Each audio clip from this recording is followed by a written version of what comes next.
കർത്താവിന്റെ വിലയേറിയ നാമത്തിന് സ്തോത്രം ചെയ്യുകയാണ്. വെളിപാട് പുസ്തകം 10-ാം അധ്യായമാണ് നമ്മൾ ഇന്ന് ധ്യാനിക്കേണ്ടത്. Revelation chapter 10. വെളിപാട് പുസ്തകം 10-ാം അധ്യായം. വളരെ ചെറിയൊരു അധ്യായമെങ്കിലും നമുക്കതൊരു ആവർത്തി വായിക്കാം. ബലവാനായ മറ്റൊരു ദൂതൻ സ്വർഗത്തിൽ നിന്നിറങ്ങുന്ന ഞാൻ കണ്ടു. അവൻ മേഘമുടുത്തും തലയിൽ ആകാശവില്ല് ധരിച്ചും മുഖം സൂര്യനെ പോലെയും കാൽ തീത്തൂൺ പോലെയും ഉള്ളവൻ. അവന്റെ കയ്യിൽ തുറന്നൊരു ചെറുപുസ്തകം ഉണ്ടായിരുന്നു. അവൻ വലങ്കാൽ സമുദ്രത്തിന്മേലും ഇടങ്കാൽ ഭൂമിമേലും വെച്ചു.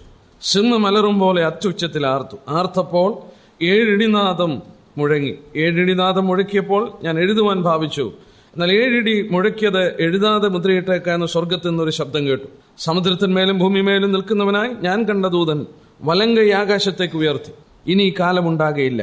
7-ാമത്തെ ദൂതൻ കാഹളം ഊതുവാനിരിക്കുന്ന നാദത്തിന്റെ കാലത്ത് ദൈവത്തിന്റെ മർമ്മം അവൻ തന്റെ ദാസന്മാരായ പ്രവാചകന്മാർക്ക് അറിയിച്ചു കൊടുത്തോലെ നിവൃത്തിയാകുമെന്ന് ആകാശവും അതിലുള്ള ഭൂമിയും അതിലുള്ളതും സമുദ്രവും അതിലുള്ള സൃഷ്ടിച്ചവനായി എന്നേക്കും ജീവിച്ചിരിക്കുന്നവനെ ചൊല്ലി സത്യം ചെയ്തു.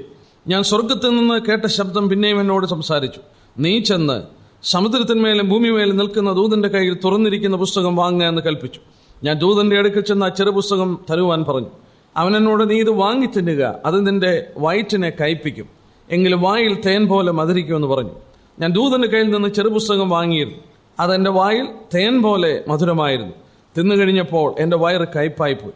അവൻ എന്നോട്, നീ ഇനിയും അനേക വംശങ്ങളെയും ജാതികളെയും ഭാഷകളെയും രാജാക്കന്മാരെയും കുറിച്ച് പ്രവചിക്കേണ്ടി വരും എന്ന് പറഞ്ഞു. നമ്മൾ പീഡനകാലത്ത് സംഭവിക്കുന്ന വലിയ പീഡകളെക്കുറിച്ച് വചനത്തിൽ വെളിപ്പെടുത്തിയിരിക്കുന്ന നാം ശ്രദ്ധിക്കുകയായിരുന്നു.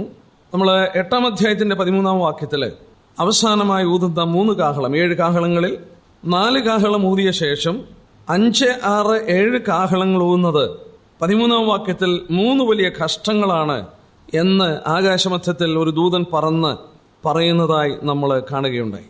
അതില് 9-ാം അധ്യായത്തിന്റെ 1-ാം വാക്യത്തിൽ 5-ാമത്തെ ദൂതൻ ഊതി. പാതാളത്തിൽ നിന്ന് വെട്ടുകിളികളെ പോലെയുള്ള ഒരു ജീവി വന്ന് മനുഷ്യനെ 5 മാസം ദണ്ഡിപ്പിക്കുന്നത് നാം കണ്ടു. 13-ാം വാക്യത്തിൽ 6-ാമത്തെ ദൂതൻ ഊതി. അപ്പോൾ അർമ്മഗദോൻ യുദ്ധത്തിന് കിഴക്ക് നിന്ന് മാർച്ച് ചെയ്തു വരുന്ന ഏകദേശം 20 കോടി വരുന്ന സൈന്യത്തിന്റെ മാർച്ചും മനുഷ്യനിൽ 1/3 അവർ കൊന്നുകളയുന്നതും നമ്മൾ 13 തൊട്ടുള്ള വാക്യത്തിൽ വായിച്ചു. ഇനിയും സംഭവിക്കേണ്ടത് 3-ാമത്തെ കഷ്ടമാണ്, അല്ലെങ്കിൽ 7-ാമത്തെ കാഹളമാണ് ഊതേണ്ടത്. എന്നാൽ 7-ാമത്തെ കാഹളം ഊതുന്നത് 11-ാം അധ്യായത്തിന്റെ 15-ാമത്തെ വാക്യത്തിലാണ്. 11-ന്റെ 15-ലാണ് 7-ാമത്തെ ദൂതൻ ഊതിയപ്പോൾ എന്ന് പറഞ്ഞ് ആ കാര്യം പറയുന്നത്. എന്നാൽ ഇതിന്റെ മധ്യത്തില് ഈ 10-ാം വാക്യം തുടങ്ങി 11-ന്റെ 14 വരെയുള്ള വാക്യങ്ങളിൽ ദൈവം ഇതിന്റെ മധ്യത്തിൽ സംഭവിക്കുന്ന ചില കാര്യങ്ങളെ നമുക്ക് വെളിപ്പെടുത്തി തന്നിരിക്കുകയാണ്.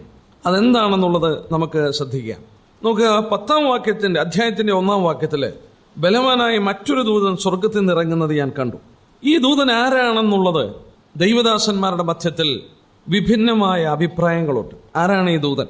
എന്നാൽ മിക്ക വ്യാഖ്യാതാക്കളും ഈ ദൂതൻ കർത്താവായ യേശുക്രിസ്തു ആണെന്നാണ് അവരും വിശ്വസിക്കുന്നത്. മാത്രമല്ല, മറ്റ് ഏറിയ പങ്ക് പ്രവചന പണ്ഡിതന്മാരും ഇവിടെ വെളിപ്പെടുത്തിയിരിക്കുന്ന ദൂതൻ കർത്താവായ യേശുക്രിസ്തു ആണെന്ന് പറയുന്നു. എന്നാൽ ചിലര് അതിനോട് യോജിക്കാത്തവരുമുണ്ട്. എന്നാൽ എന്തുകൊണ്ടാണ് ഇത് കർത്താവായ യേശുക്രിസ്തു ആണെന്ന് പറയാൻ കാരണമെന്നുള്ളത് അവിടെ ഒന്ന് നോക്കിയാൽ നമുക്ക് മനസ്സിലാക്കാൻ സാധിക്കും. 1-ാം വാക്യത്തില് നമ്മൾ ശ്രദ്ധിച്ചാൽ 1-ാം വാക്യത്തിന്റെ അവസാനത്തില് ആ ദൂതനെ കുറിച്ചൊരു വർണ്ണനയുണ്ട്. അവൻ മേഘമുടുത്തും തലയിൽ ആകാശവില്ല് ധരിച്ചും മുഖം സൂര്യനെ പോലെയും കാൽ തീത്തൂൺ പോലെയും ഉള്ളവൻ. അങ്ങനെ ഉള്ളവൻ അതാരായിരുന്നു? നമ്മള് അതിന്റെ 1-ാം അധ്യായത്തില് നമ്മൾ പ്രത്യേകാൽ പഠിച്ചതാണ്. 1-ാം അധ്യായത്തിന്റെ 16-ാം വാക്യത്തിൽ അവന്റെ മുഖം സൂര്യനെ പോലെ ശോഭിക്കുന്നു. 1-ാം അധ്യായത്തിന്റെ 15-ാം വാക്യത്തില് അവന്റെ കാല് ചുട്ടുപഴുവിച്ച വെള്ളോട്ടിന് സദൃശ്യം. ഇവിടെ രേഖപ്പെടുത്തിയപ്പോൾ മുഖം സൂര്യനെ പോലെയും കാൽ തീത്തൂൺ പോലെയും ഉള്ളവൻ. 1-ാം അധ്യായത്തിൽ യേശുക്രിസ്തുവിനെ വെളിപ്പെടുത്തിയ ആ വർണ്ണന തന്നെ ഇവിടെ എടുത്തു പറഞ്ഞിട്ട് അങ്ങനെ ഉള്ളവൻ എന്ന് പറയുമ്പോൾ അത് കർത്താവായ യേശുക്രിസ്തുവിനെ പരാമർശിക്കുന്നു എന്ന് ഏറിയ പങ്കാളികളും വിശ്വസിക്കുന്നു. 2-ാമതായിട്ട് അവിടെ വീണ്ടും എടുത്തു കാണിക്കുന്ന മറ്റൊരു ന്യായം, 2-ാം വാക്യം ശ്രദ്ധിച്ചാൽ അവന്റെ കയ്യിൽ തുറന്നൊരു ചെറുപുസ്തകം ഉണ്ടായിരുന്നു. അവന്റെ കയ്യിൽ തുറന്നൊരു ചെറിയ പുസ്തകം, സ്ക്രോൾ എന്നാണ്. 5-ാം അധ്യായത്തിന്റെ ആദ്യത്തെ 7 വാക്യങ്ങളിൽ അകത്തും പുറത്തും 7 മുദ്രയാൽ മുദ്രയിട്ട ഒരു പുസ്തകം ഇരിക്കുന്നത് കണ്ടു. പിതാവായ ദൈവത്തിന്റെ കയ്യിൽ നിന്ന് അത് യേശുക്രിസ്തു വാങ്ങുകയും ഓരോ മുദ്രകൾ തുറന്ന് 7 മുദ്രകൾ തുറന്നു കഴിഞ്ഞപ്പോൾ 7 കാഹളമൂതുന്ന ദൂതന്മാർ നിൽക്കുന്ന നമ്മൾ കണ്ടു. അപ്പോൾ ആ പുസ്തകം കർത്താവായ യേശുക്രിസ്തുവിന്റെ കയ്യിലാണ് തുറന്നിരിക്കുന്നത്. അവനാണ് 7 മുദ്ര തുറന്നത്. ഇവിടെ നമ്മൾ വായിക്കുമ്പോൾ അവന്റെ കയ്യിൽ തുറന്നൊരു ചെറുപുസ്തകം ഉണ്ടായിരുന്നു. അപ്പോൾ ആ കർത്താവ് 7 മുദ്രകൾ തുറന്ന് അവന്റെ കയ്യിലാണ് ഈ പുസ്തകം പിടിച്ചിരിക്കുന്നതെന്ന് ചിന്തിക്കുന്നു. മൂന്നാമതായിട്ട് അവിടെ പറയുന്നത് യേശുക്രിസ്തുവാണ് യോഹന്നാനോട് കാര്യങ്ങളെക്കുറിച്ച് വെളിപ്പെടുത്തി കൊടുക്കുന്നത്. ഇവിടെയും ആ വിധത്തിൽ കർത്താവ് തന്നെയാണ് വെളിപ്പെടുത്തുന്നതെന്നാണ്. 3-ാം വാക്യത്തില് സിംഹം അലറും പോലെ അത്യുച്ചത്തിൽ ആർത്തു. നമ്മുടെ കർത്താവിനെ തിരുവചനത്തിൽ അനേക വേദഭാഗങ്ങളിൽ വെളിപ്പെടുത്തി യഹൂദയുടെ സിംഹമാണവൻ. മറ്റൊരു സത്യം 7-ാം വാക്യത്തിൽ കടന്നു വരുമ്പോൾ ആകാശവും ഭൂമിയും അതിലുള്ള സമുദ്രവും അതിലുള്ള സൃഷ്ടിച്ചവനായ എന്നേക്ക് ജീവിച്ചിരിക്കുന്ന ദൈവത്തെ ചൊല്ലി സത്യം ചെയ്തു.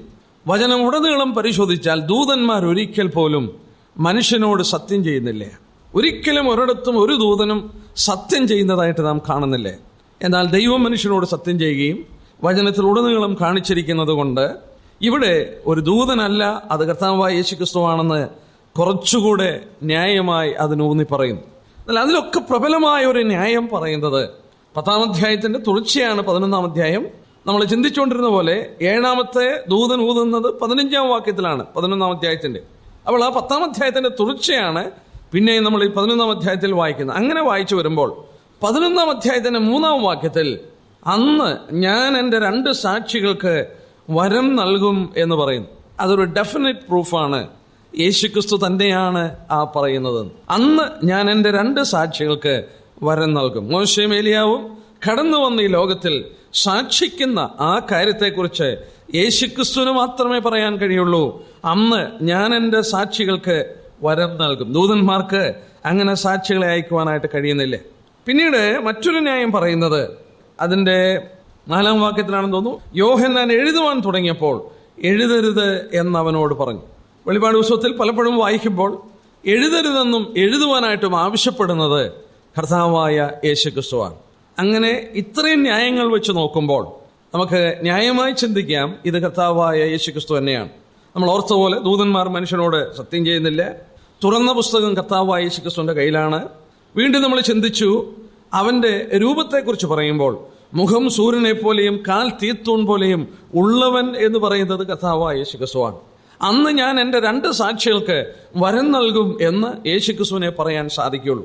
അതുകൊണ്ട് വളരെ ശക്തമായിട്ട് പ്രവചന പണ്ഡിതന്മാരുടെ മധ്യത്തിൽ ഏറിയ പങ്കാളുകളും വിശ്വസിക്കുന്നു ഇത് കർത്താവായ യേശുക്രിസ്തുവാണ്, അല്ലാതെ ഇതൊരു ദൂതനല്ല എന്ന് പറയുന്നു.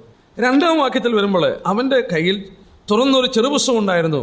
അവന്റെ വലങ്കാൽ സമുദ്രത്തിന്മേലും ഇടങ്കാൽ ഭൂമിമേലും വെച്ച് സിംഹം അലറും പോലെ അത്യുച്ചത്തിൽ ആർത്തു. ആർത്തപ്പോൾ 7 ഇടിനാദം മുഴങ്ങി.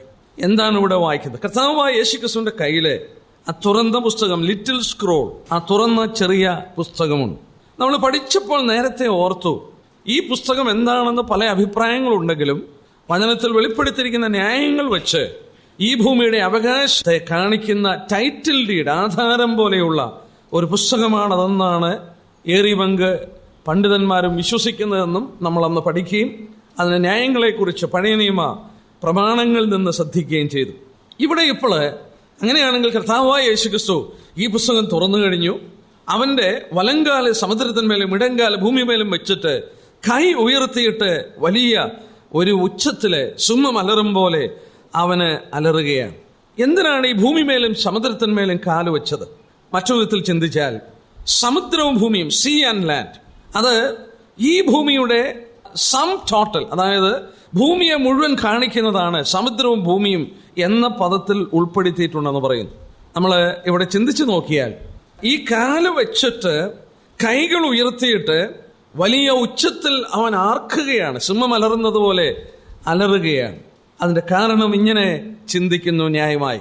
6000 വർഷമായി മനുഷ്യന്റെ കരത്തിൽ ഏൽപ്പിച്ചിരുന്ന ഈ ഭൂമി, ഈ സമുദ്രം അല്ലെങ്കിൽ ഈ ഭൂമി മനുഷ്യന്റെ കയ്യിൽ കൊടുത്തിരുന്നു. എന്നാൽ അവനെ വഞ്ചിച്ചു വീഴ്ത്തി തന്ത്രപൂർവമായി അവന്റെ കയ്യിൽ നിന്ന് ഈ ലോകത്തിന്റെ അധികാരം സാത്താൻ പിടിച്ചെടുത്തു. നമ്മുടെ കർത്താവ് ഈ ഭൂമിയിൽ വന്നപ്പോൾ ഈ ഭൂമിയുടെ മഹത്വമെല്ലാം അവനെ കാണിച്ചിട്ട് ഇതെങ്കിൽ ഏൽപ്പിച്ചിരിക്കുന്നുവെന്ന് ലൂക്കോസ് 4:5-6 സാത്താൻ പറഞ്ഞു. ഇതെങ്കിൽ ഏൽപ്പിച്ചിരിക്കുന്നു, എന്നെ ഒന്ന് വീണ് നമസ്കരിച്ചാൽ ഞാൻ ഇതൊക്കെ നിനക്ക് തരാം എന്ന് വായിക്കുന്നു. അതോട് ചേർത്ത് എബ്രായലേഖനം 2:8 വായിച്ചാൽ എന്നാൽ ഇപ്പോൾ സകലവും അവന് കീഴ്പ്പെട്ടതായി കാണുന്നില്ല. ഈ ഭൂമി കർത്താവിന് കീഴ്പ്പെട്ടതായി സകലവും കീഴ്പ്പെട്ടതായി കാണുന്നില്ല. എന്നാൽ ഇതിന്റെ അവകാശം അവൻ തിരിച്ചെടുക്കുകയാണ്. വെളിപാട് പുസ്തകം 5-ാം അധ്യായത്തിൽ ഈ ഭൂമിയെ വീണ്ടെടുക്കുവാൻ അവകാശമുള്ള അടുത്ത ബന്ധുവായി കടന്നു വന്ന ഏക വ്യക്തി കർത്താവായ യേശുക്രിസ്തുവാണ്. അവൻ മാത്രമേ 3 ലോകത്തിലും ഇത് തുറക്കുവാനോ അതിന്റെ മുദ്ര പൊട്ടിപ്പാനോ അവകാശമുള്ളവനായിട്ട് കണ്ടിട്ടുള്ളൂ. അത് കർത്താവായ യേശുക്രിസ്തുവാണ്. ഇപ്പോൾ ആ പുസ്തകം തുറന്നിട്ട് അവന്റെ കാല് സമുദ്രത്തിന്മേലും ഭൂമിമേലും വെച്ചിട്ട് കൈകൾ ഉയർത്തി അവൻ ആർത്ത് വലിയ സിംഹമലറുന്ന പോലെ അലറുമ്പോൾ കഴിഞ്ഞ 6000 വർഷമായി പൈശാചികനോട് നിലനിന്ന പോരാട്ടത്തിന് അറുതി വരുത്തിക്കൊണ്ട് അവന്റെ അധികാരം തിരിച്ചു മേടിച്ച് ഈ ഭൂമിമേലും സമുദ്രത്തിന്മേലും അവന്റെ അവകാശം സ്ഥാപിക്കുന്നതിന്റെ ഒരു സിമ്പിളാണ് ഈ കാണുന്നതെന്ന് വിശ്വസിക്കപ്പെടുന്നു. അങ്ങനെ ആകാനായിട്ട് തന്നെയാണ് സാധ്യത. പഴയ കാലങ്ങളിൽ ഗ്ലാഡിയേറ്റേഴ്സ്, പരസ്പരം പോരാടിക്കൊണ്ടിരുന്ന വലിയ മല്ലയുദ്ധക്കാര്, ഗ്ലാഡിയേറ്റേഴ്സ് ഒരുത്തനെ പരാജയപ്പെടുത്തുമ്പോൾ ആ ജയിച്ചവന്റെ കാലുകൾ അവന്റെ മാർവിൽ ചവിട്ടിപ്പിടിച്ചുകൊണ്ട് കൈകൾ ഉയർത്തി അവൻ വലിയ ഉച്ചത്തിൽ ആർക്കുമായിരുന്നു. വിജയത്തിന്റെ ഘോഷം അവൻ നടത്തുമായിരുന്നു. ഇവിടെയും ഏറ്റവും ദീർഘിച്ചു നിന്നൊരു പോരാട്ടം, മനുഷ്യനുള്ള ബന്ധത്തിൽ 6000 വർഷമായി പൈശാചികൻ നടത്തിയ വെല്ലുവിളി പോരാട്ടം, അവന്റെ അധികാരത്തെ പരാജയപ്പെടുത്തിക്കൊണ്ട് യഹൂദയുടെ സിംഹമായി കർത്താവായ യേശുക്രിസ്തു ആ പുസ്തകം തുറന്ന് ഈ ഭൂമിയുടെയും സമുദ്രത്തിന്റെയും അധികാരം അവൻ പിടിച്ചെടുക്കുന്ന ചിത്രമാണ് ഇവിടെ എന്ന് ന്യായമായി ചിന്തിക്കുന്നത് നന്നായിരിക്കും. എന്നാൽ ഇവിടെ അന്നേരം 7 ഇടിനാദം മുഴങ്ങി. അത് മുഴങ്ങിയപ്പോൾ യോഹന്നാൻ എഴുതുവാൻ തുടങ്ങിയപ്പോൾ അത് എഴുതരുത് എന്ന് ആവശ്യപ്പെട്ടു. നമുക്കതിന്റെ 5 തൊട്ടുള്ള വാക്യം നോക്കിക്കാട്ടെ. സമുദ്രത്തിന്മേലും ഭൂമിമേലും നിൽക്കുന്ന ഞാൻ കണ്ട ദൂതൻ വലങ്കയാകത്തിലേക്ക് ഇനി കാലം ഉണ്ടാകുകയില്ല. 7ാമത്തെ ദൂതൻ കാഹളം ഊതുവാനിരിക്കുന്ന നാദത്തിന്റെ കാലത്ത് ദൈവത്തിന്റെ മർമ്മം അവൻ തന്റെ ദാസന്മാരായ പ്രവാചകന്മാർക്ക് അറിയിച്ചു കൊടുത്തതുപോലെ നിവൃത്തിയാകുമെന്ന് ആകാശവും അതിലുള്ള ഭൂമിയും അതിലുള്ള സമുദ്രവും അതിലുള്ള സൃഷ്ടിച്ചവനും എന്നേക്കും ജീവിച്ചിരിക്കുന്നതിനെ ചൊല്ലി സത്യം ചെയ്തു. ഇവിടെ എഴുതരുത് എന്ന് പറഞ്ഞു. അതിന്റെ 4-ാം വാക്യത്തിലെ 7 ഇടിനാദം മുഴക്കിയപ്പോൾ ഞാൻ എഴുതുവാൻ ഭാവിച്ചു, എന്നാൽ അവൻ എന്നോട് അത് മുദ്രയിട്ടേക്ക, എഴുതരുത് എന്നാവശ്യപ്പെട്ടു. എന്താണ് എന്നുള്ളത് വെളിപ്പെടുത്തിയിട്ടില്ല. ആ വസ്തുത നമുക്ക് വെളിപ്പെടുത്തിയിട്ടില്ല. എന്നാൽ ആവർത്തനം 29:28 നമ്മൾ വളരെ വ്യക്തമായി വായിക്കുന്നു, മറഞ്ഞിരിക്കുന്ന കാര്യങ്ങൾ നമ്മുടെ ദൈവമായ യഹോവയ്ക്കുള്ളവയത്രേ, വെളിപ്പെടുത്തിയവയോ നമുക്ക് നമ്മുടെ മക്കൾക്കുമുള്ളവയാണ്. ആവർത്തനം 29:28. മറഞ്ഞിരിക്കുന്നത് നമുക്കുള്ളതല്ല, എന്നാൽ വെളിപ്പെടുത്തിയിരിക്കുന്നത് നമുക്ക് നമ്മുടെ മക്കൾക്കുള്ളതാണ്. ഇത് നമുക്ക് മറച്ചു തന്നു. കർത്താവ് അത് എഴുതുവാനായിട്ട് എന്താണെന്നുള്ളത് വെളിപ്പെടുത്തുവാനായിട്ട് അവൻ തുനിഞ്ഞില്ല. എന്നാൽ ഇവിടെ അടുത്ത വാക്യം ശ്രദ്ധിക്കുമ്പോൾ ഇനി കാലം ഉണ്ടാകില്ല, അല്ലെങ്കിൽ അതിന്റെ ഗ്രീക്കിൽ എഴുതിയിരിക്കുന്നത് the time no longer shall be, ഇനിയും സമയം ഉണ്ടാകത്തില്ല, ഇനിയും സമയം ഉണ്ടാകത്തില്ല. എന്താ കാരണം? ഇനി സമയം ഉണ്ടാകത്തില്ല എന്ന് പറഞ്ഞിട്ട് അടുത്തായിട്ട് അതോട് ചേർത്ത് പറഞ്ഞു, ദൈവത്തിന്റെ മർമ്മം അവൻ തന്റെ ദാസന്മാരായ പ്രവാചകന്മാർക്ക് അറിയിച്ചു കൊടുത്തോലെ നിവൃത്തിയാകും, ദൈവം വെളിപ്പെടുത്തിയതുപോലെ നിവൃത്തിയാകും, ഇനി സമയം ഉണ്ടാകത്തില്ല. നോക്കുക, മറഞ്ഞിരുന്ന ഒരു കാര്യം ബൈബിളിലുണ്ട്. എന്താണെന്ന് ചോദിച്ചാൽ യേശുക്രിസ്തു ഏത് കാലത്തിലാണ് രാജ്യം സ്ഥാപിക്കുന്നതെന്ന് വെളിപ്പെടുത്തിയിട്ടില്ല. അത് മറഞ്ഞു കിടക്കുന്ന ഒരു മർമ്മമാണ്. അപ്പോസ്തലപ്രവൃത്തി 1-ാം അധ്യായത്തിന്റെ 6-7 വാക്യത്തില് ശിഷ്യന്മാർ കർത്താവിന്റെ പുനരുദ്ധാന ശേഷവും കർത്താവിനോട് ചോദിക്കുമ്പോൾ നീ ഈ സമയത്താണോ രാജ്യം യഥാസ്ഥാനപ്പെടുത്തുന്നതെന്ന് അവനോട് ചോദിക്കുന്നുണ്ട്. 1-ാം അധ്യായത്തിന്റെ 6-7 വാക്യത്തിൽ ഒരുമിച്ച് കൂടിയിരുന്നപ്പോൾ അവനോട് കർത്താവേ, നീ ഇസ്രായേലിന് ഈ കാലത്തിലോ രാജ്യം യഥാസ്ഥാനമാക്കി കൊടുക്കുന്നു ചോദിച്ചു. അവനവരോട് പിതാവ് തന്റെ സ്വന്തം അധികാരത്തിൽ വെച്ചിട്ടുള്ള കാലങ്ങളെയും സമയങ്ങളെയും അറിയുന്നത് നിങ്ങൾക്കുള്ളതല്ല എന്ന് പറഞ്ഞു. 3-ാം അധ്യായത്തിന്റെ 21 വീണ്ടും നമ്മളിങ്ങനെ വായിക്കുന്നു. 3:21 ദൈവം ലോകാരംഭം മുതൽ തന്റെ വിശുദ്ധ പ്രവാചകന്മാർ മുഖാന്തരം അരുളി ചെയ്തൊക്കെയും യഥാസ്ഥാനത്താകുന്ന കാലം വരുവോളം സ്വർഗം അവനെ കൈക്കൊള്ളേണ്ടതാണ്. നോക്കുക, പ്രവാചകന്മാരിൽ കൂടെ അരുളി ചെയ്ത വചനങ്ങൾ മുഴുവൻ നിവൃത്തിയാകുവോളം, ആ കാലം വരുവോളം സ്വർഗം അവനെ കൈക്കൊള്ളണം. അതിന്റെ ശേഷമേ സ്വർഗത്തിൽ നിന്ന് അവനെ വെളിപ്പെടുത്തി തരികയുള്ളൂ. ഇവിടെ നമ്മൾ ഓർത്തതുപോലെ ഒരു കാലം, ആ കാലത്തിലെ പ്രവാചകന്മാർക്ക് വെളിപ്പെടുത്തിയതുപോലെ അതെന്താണ്? ഈ ലോകത്തിൽ യേശുക്രിസ്തുവിന്റെ രാജ്യം സ്ഥാപിക്കുന്ന കാര്യമാണ്. നമ്മളിപ്പോൾ ചിന്തിക്കുമ്പോൾ നമ്മൾ 9-ാം അധ്യായത്തിൽ പഠിച്ചത് മറന്നുപോകരുത്. 9-ാം അധ്യായത്തിൽ 6ാമത്തെ ദൂതൻ ഊതിയപ്പോൾ കിഴക്കൻ രാജ്യങ്ങൾ അർമഗദോൻ യുദ്ധത്തിന് മധ്യപൂർവ്വദേശത്തിൽ മെഗിദോ താഴ്വരയിൽ വന്നു കഴിഞ്ഞു. അവർ യുദ്ധത്തിനായി കടന്നു വന്നു. ലോക സൈന്യങ്ങൾ അവസാനത്തെ യുദ്ധത്തിന്റെ പോരാട്ടത്തിന് ഒരുങ്ങുകയാണ്. ആ യുദ്ധത്തിന്റെ മൂർധന്യാവസ്ഥയിലാണ് യേശുക്രിസ്തുവിന്റെ മഹത്വം പ്രത്യക്ഷത. നമ്മൾ 9-ാം അധ്യായത്തിൽ അതാണ് ചിന്തിച്ച് അവസാനിപ്പിച്ചത്. അപ്പോൾ അത് കഴിഞ്ഞ ഉടനെ വെളിപ്പെടുത്തുകയാണ്, ഇനി കാലം ഉണ്ടാകത്തില്ല. there shall be no longer time or delay. ഇനിയും ഒട്ടും ഡിലേ ഉണ്ടാകത്തില്ല. വെളിപ്പെടുത്തിയതുപോലെ സംഭവങ്ങൾ നടക്കും എന്ന് ദൈവം ഇവിടെ എടുത്തു പറയുകയാണ്. അതിന്റെ 11-ാം അധ്യായത്തിന്റെ 15 തൊട്ടുള്ള വാക്യങ്ങളിൽ ആ വസ്തുതയാണ് വെളിപ്പെടുത്തിയിരിക്കുന്നത്. 7-ാമത്തെ ദൂതൻ ഊതിയപ്പോൾ ലോകരാജ്യത്വം നമ്മുടെ കർത്താവിനും അവന്റെ ക്രിസ്തുവിനും ആയിത്തീർന്നിരിക്കുന്നു. അവൻ എന്നേക്കും വാഴും. ഈ ലോകരാജ്യത്വം കർത്താവായ യേശു ക്രിസ്തുവിൻ്റെത് ആയിത്തീരുന്നു. എന്നാൽ ഇതിനു മുമ്പ് ശിഷ്യന്മാർക്ക് അത് വെളിപ്പെടുത്തിയില്ല ഏത് സമയത്താണ്. എന്നാൽ ഇവിടെ ഈ കാഹളം ഊതിക്കഴിയുമ്പോൾ, അതായത് 6-ാമത്തെ കാഹളം ഊതി 7-ാമത്തെ കാഹളം ഊതുമ്പോൾ, നമ്മളിവിടെ വായിക്കുന്ന 7-ാമത്തെ ഊതിയപ്പോൾ ലോകരാജ്യത്വം നമ്മുടെ കർത്താവിനും ക്രിസ്തുവിനുമായി തീർന്നു. എന്നാൽ 7-ാമത്തെ കാഹളം ഊതി കഴിയുമ്പോഴാണ് 7 ക്രോധകലശം ഒഴിക്കുന്ന ദൂതന്മാർ കടന്നു വരുന്നത്. 7-ാമത്തെ കാഹളം ഊതിയിട്ട് വീണ്ടും 7 ക്രോധകലശം കൂടെ ഒഴിക്കണം. നമ്മൾ ഓർത്തു 3 സീരീസ് ഓഫ് ജഡ്ജ്മെന്റ് ആണ്. 7 മുദ്ര പൊട്ടിക്കുമ്പോഴുള്ള ന്യായവിധി, 7 കാഹളം ഊതുമ്പോഴുള്ള ന്യായവിധി, 7 ക്രോധകലശം ഒഴിക്കുമ്പോഴുള്ള ന്യായവിധി. എന്നാൽ 7-ാമത്തെ ദൂതൻ ഊതുമ്പോൾ ഇനിയും 7 ക്രോധകലശം കൂടെ ഒഴിക്കുവാനുള്ളവര് കടന്നു വന്ന് അതുകൂടെ ഒഴിച്ചെങ്കിലേ ഈ പീഡന കാലഘട്ടം അവസാനിക്കുകയുള്ളൂ. പക്ഷെങ്കിൽ ഇവിടെ 7-ാമത്തെ ദൂതൻ ഊതുമ്പോൾ ലോകരാജ്യത്വം കർത്താവിനായി തീരുമെന്ന് വെളിപ്പെടുത്തി. എന്നാൽ അതിന് നമ്മൾ ഈ 10-ാം അധ്യായത്തിന്റെ 6-ാം വാക്യത്തിൽ തന്നെ നോക്കിയാൽ 6-ാം വാക്യത്തിൽ ഇങ്ങനെ വായിക്കുന്നു, 7-ാമത്തെ ദൂതന്റെ കാഹളം ഊതുവാനിരിക്കുന്ന നാദത്തിന്റെ കാലത്ത്, നാദത്തിന്റെ നാളുകളിൽ, ആ കാഹളമൂതുന്ന നാദത്തിന്റെ നാളുകളിൽ. അപ്പോൾ 7-ാമത്തെ കാഹളമൂതുന്ന ആ കാലഘട്ടത്തിൽ 7-ാമത്തെ കാഹളമൂതി കഴിയുമ്പോൾ ഇനിയും കാലമൊട്ടും ഉണ്ടാകത്തില്ല, ഒട്ടും ഡിലേ ഇല്ല. അവന്റെ രാജ്യം, ഈ ലോകം അവന്റെ രാജ്യത്വത്തിൽ ആയിത്തീരുകയാണ്. പക്ഷെങ്കിൽ ഇവിടെ വെളിപ്പെടുത്തി ആ നാദത്തിന്റെ കാലം. 7-ാമത്തെ കാഹളം അല്പം കൂടെ നീട്ടി ഊതുന്നു. ആ ഊതുന്ന സമയത്തിന്റെ ഉള്ളിൽ 7 ക്രോധകലശം കൂടെ ഭൂമിയിൽ ചൊരിയുന്നു. 7-ാമത്തെ ക്രോധകലശം കൂടെ ഒഴിച്ചു കഴിയുമ്പോൾ സംഭവിച്ചു തീർന്നു. അവൻ മടങ്ങി വന്ന് ഈ ലോകരാജ്യത്വം ഏറ്റെടുത്ത് കർത്താവായ യേശുക്രിസ്തു രാജാവായി മാറാൻ പോവുകയാണ്. അതാണ് നമുക്കവിടെ വെളിപ്പെടുത്തി തന്നിരിക്കുന്ന കാര്യം. എന്നാൽ ഇവിടെ ഇത് വളരെ സംശയം ജനിപ്പിക്കുന്ന ഒരു കാര്യമാണ്. 6-ാമത്തെ ദൂതനൂതി 7-ാമത്തെ ദൂതൻ ഊതുമ്പോഴാണ് ലോകരാജ്യത്വം ക്രിസ്തുവിന് ആയിത്തീരുന്നത്. പക്ഷെങ്കിൽ 7-ാമത്തെ, നമ്മൾ വായിച്ച പോലെ 7-ാമത്തെ ദൂതന്റെ കാഹളം ഊതുവാനിരിക്കുന്ന നാദത്തിന്റെ കാലത്തിൽ, ആ സമയത്തിന്റെ കാലത്തിൽ, അത് ദൈർഘ്യമേറിയ ഒരു കാലഘട്ടമാണ്, ഒരു സമയത്തെ ചൂണ്ടിക്കാണിക്കുന്നു. ആ സമയത്തിന്റെ ഉള്ളിൽ 7 ക്രോധകലശങ്ങൾ കൂടെ ഒഴിക്കപ്പെടും. അത് കഴിയുമ്പോൾ യേശുക്രിസ്തു മടങ്ങി വരികയാണ്. എന്നാൽ അടുത്തായിട്ട് പ്രായോഗികമായ ജീവിതത്തിൽ നമ്മളുള്ള ബന്ധത്തിലും സംസാരിക്കുന്ന ഒരു കാര്യം അവിടെ വെളിപ്പെടുത്തുന്നതായിട്ട് വായിക്കുന്നു. 8 തൊട്ട് 11 വരെയുള്ള വാക്യത്തില് നമ്മൾ വായിക്കുമ്പോൾ, സ്വർഗത്തിൽ നിന്ന് കേട്ട ശബ്ദം പിന്നെയും എന്നോട് സംസാരിച്ചു, നീ ചെന്ന് സമുദ്രത്തിന്മേലും ഭൂമിമേലും നിൽക്കുന്ന ദൂതന്റെ കയ്യിൽ നിന്ന് തുറന്നിരിക്കുന്ന പുസ്തകം വാങ്ങുക എന്ന് കൽപ്പിച്ചു. ഞാൻ ദൂതന്റെ അടുക്കൽ ചെന്ന് ആ ചെറുപുസ്തകം തരുവാൻ പറഞ്ഞു. അവൻ എന്നോട്, നീ അത് വാങ്ങി തിന്നുക, അത് നിന്റെ വയറ്റിനെ കയ്പിക്കും, എങ്കിലും വായിൽ തേൻ പോലെ മധുരിക്കും എന്ന് പറഞ്ഞു. വചനത്തിൽ ഇങ്ങനെയുള്ള പല പ്രയോഗങ്ങൾ കാണുന്നു. ദൂതന്റെ കയ്യിൽ തുറന്നിരിക്കുന്ന ചുരുള് വാങ്ങി തിന്നുവാനായിട്ട് ആവശ്യപ്പെട്ടു. 2 പ്രാവശ്യം ആവശ്യപ്പെട്ടു. എന്താ പറഞ്ഞത്? Take it and eat it. ചെന്നിട്ട് ചോദിച്ചു, തരുവാൻ പറഞ്ഞു, കൊടുത്തില്ല. അവിടെ നോക്കിയാൽ അത് കാണാം. ആ ചെറുപുസ്തകം തരുവാൻ പറഞ്ഞു, കൊടുത്തില്ലേ.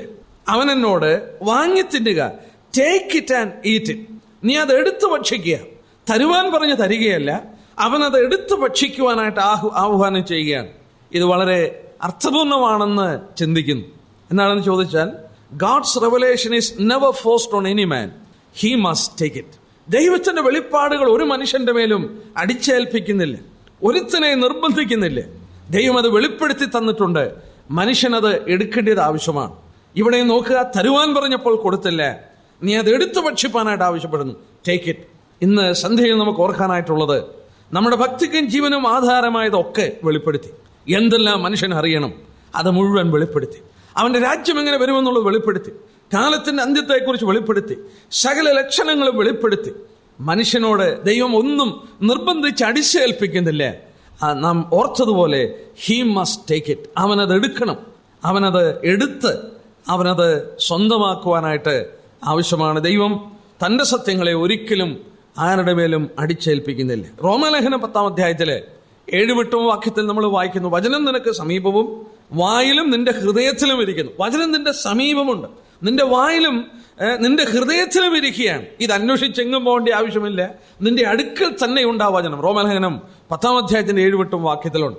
രക്ഷിക്കപ്പെടുവാനായിട്ട് സ്വർഗത്തിൽ കയറുകയോ പാതാളത്തിൽ പോവുകയോ എവിടെയെങ്കിലും പോയി അന്വേഷിച്ചു കൊണ്ടുവരികയോ ഒന്നും വേണ്ട. ആ വചനം നിന്റെ സമീപം ഇരിപ്പുണ്ട്. നീ ഹൃദയത്തിൽ വിശ്വസിച്ച് വായ കൊണ്ട് ഏറ്റു പറഞ്ഞാൽ മതി. വചനം നിനക്ക് സമീപമായി നിന്റെ വായിലും നിന്റെ ഹൃദയത്തിലും ഇരിക്കുന്നു. It is so near to us. നമ്മളോട് ഏറ്റവും അടുത്തിരിക്കുന്നു ദൈവവചനം. നമ്മുടെ ഭാഗത്തുള്ളത് അത് എടുക്കണം എന്നുള്ളതാണ്. എടുത്ത് അത് തിന്നണം. വചനത്തിൽ ഇങ്ങനെയുള്ള പ്രയോഗം പലപ്പോഴും നമ്മൾ കാണുന്നു. മറ്റൊരു വേദഭാഗം നോക്കാം. എസെക്കിയേൽ പ്രവചനം 3-ാം അധ്യായത്തിൽ പ്രവാചകനോടും ദൈവം ആവശ്യപ്പെട്ടത് ഇതുപോലെയുള്ള ഒരു കാര്യമാണ്. എസെക്കിയേൽ പ്രവചനം 3-ാം അധ്യായത്തിന്റെ ആദ്യത്തെ 3 വാക്യം ഒന്ന് പരിശോധിക്കാം. അവൻ എന്നോട്, മനുഷ്യപുത്ര, നീ കാണുന്നത് തിന്നുക. ഈ ചുരുൾ തിന്നിട്ട് ഞാൻ ഇസ്രായേൽ ഗൃഹത്തോട് സംസാരിക്കുക എന്ന് കൽപ്പിച്ചു. ഞാൻ വായു തുറന്നു, അവൻ ആ ചുരുൾ എനിക്ക് തിന്മാൻ തന്നു. എന്നോട്, മനുഷ്യപുത്ര, ഞാൻ നിനക്ക് തരുന്ന ഈ ചുരുൾ നീ വയറ്റിൽ ആക്കി ഉദരം നിറയ്ക്ക എന്ന് കൽപ്പിച്ചു. അങ്ങനെ ഞാൻ അത് തിന്നു. അത് വായിൽ തേൻ പോലെ മധുരമായിരുന്നു. പിന്നെ അവൻ എന്നോട് കൽപ്പിച്ച, മനുഷ്യപുത്ര, നീ ഇസ്രായേൽ ഗൃഹത്തിന്റെ അടുക്കൽ ചെന്ന് എന്റെ വചനങ്ങളെ അവരോട് പ്രസ്താവിക്കുക. എസെക്കിയേൽ പ്രവാചകനോടും ദൈവത്തിന്റെ അരുളപ്പാടുകൾ ചുരുള് കാണിച്ചിട്ട് തിന്നുവാൻ ആവശ്യപ്പെട്ടു. അവൻ തിന്നു വയറു നിറഞ്ഞപ്പോൾ നീ ചെന്ന് ഇസ്രായേൽ ജനത്തോട് അറിയിക്ക എന്ന് പറഞ്ഞു. യെരമ്യാ പ്രവചനം 15-ാം അധ്യായത്തിന്റെ 16-ാം വാക്യം ഇങ്ങനെ വായിക്കുന്നു, ഞാൻ നിന്റെ വചനങ്ങളെ കണ്ടെത്തി ഭക്ഷിച്ചിരിക്കുന്നു. നിന്റെ വചനങ്ങളെ എനിക്ക് സന്തോഷവും എന്റെ ഹൃദയത്തിൽ ആനന്ദവുമായി. സൈന്യങ്ങളുടെ ദൈവമായ യഹോവേ, നിന്റെ നാമം എനിക്ക് വിളിക്കപ്പെട്ടിരിക്കുന്നുവല്ലോ. കളിക്കാരുടെ കൂട്ടത്തിൽ ഞാൻ ഇരുന്ന് ഉല്ലസിച്ചിട്ടില്ല. നീ എന്നെ നീരസം കൊണ്ട് നിറച്ചിരിക്കുന്നു. നിന്റെ കൈനിമിത്തം ഞാൻ തനിച്ചിരുന്നു. ഞാൻ നിന്റെ വചനങ്ങളെ കണ്ടെത്തി ഭക്ഷിച്ചു. എസെക്കിയേലിനോടും യെരമ്യാവിനോടും അത് ഭക്ഷിക്കുന്ന കാര്യം നമ്മൾ കണ്ടു. കർത്താവായ യേശു ക്രിസ്തു നമ്മളോട് പറഞ്ഞു, മത്തായി 4:4, മനുഷ്യൻ അപ്പം കൊണ്ട് മാത്രമല്ല ദൈവത്തിന്റെ വായിൽ കൂടി വരുന്ന സകല വചനങ്ങൾ കൊണ്ടും ജീവിക്കുന്നു. ഇവിടെ എത്രയോ മനോഹരമായിട്ട് വെളിപ്പെടുത്തിയിരിക്കുന്നു. യോഹന്നാനോടും ആവശ്യപ്പെട്ടു, നീ അതെടുത്ത് തിന്നുക എന്ന് പറഞ്ഞു. എന്താണ്? ആദ്യം നമ്മൾ ദൈവത്തിന്റെ വചനം പഠിക്കണം, അസിമിലേറ്റ് ചെയ്യണം. അത് നമുക്ക് വേണ്ടി നമ്മുടെ ഉള്ളിൽ അതാക്കി തീർക്കണം.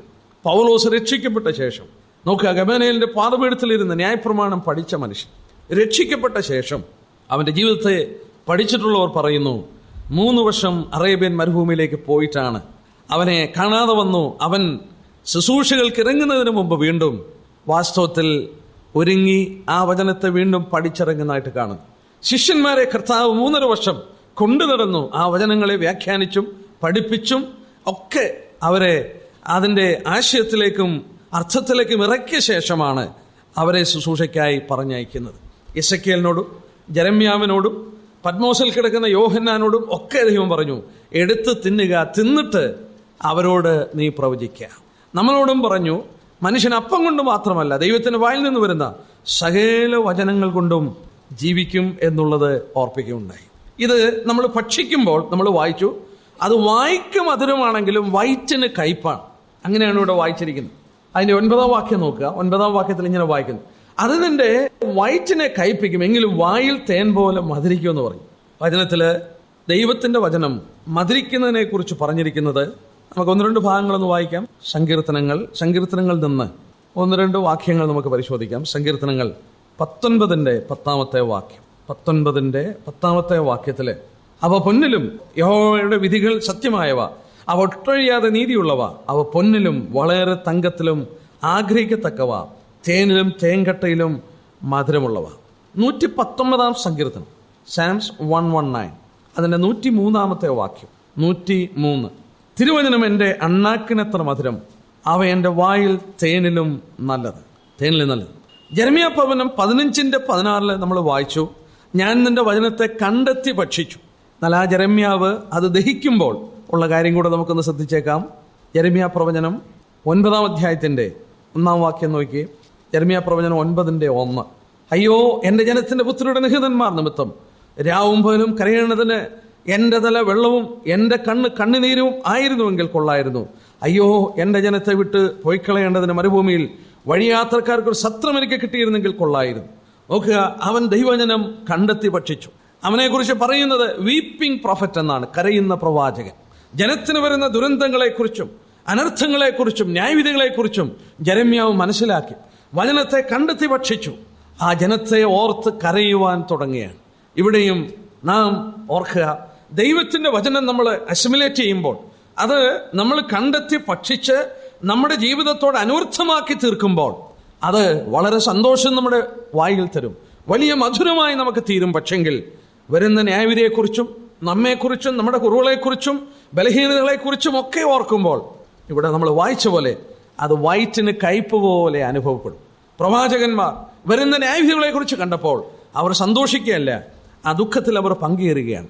യേശുക്രിസ്തുവിനെ കുറിച്ച് വായിക്കുന്നു, അവൻ ആടുകളെ ഇടയനില്ലാത്ത ആടുകളെ പോലെ കണ്ടിട്ട് അവൻ ദുഃഖിക്കുന്നതിനായി അവനെ കാണുകയാണ്.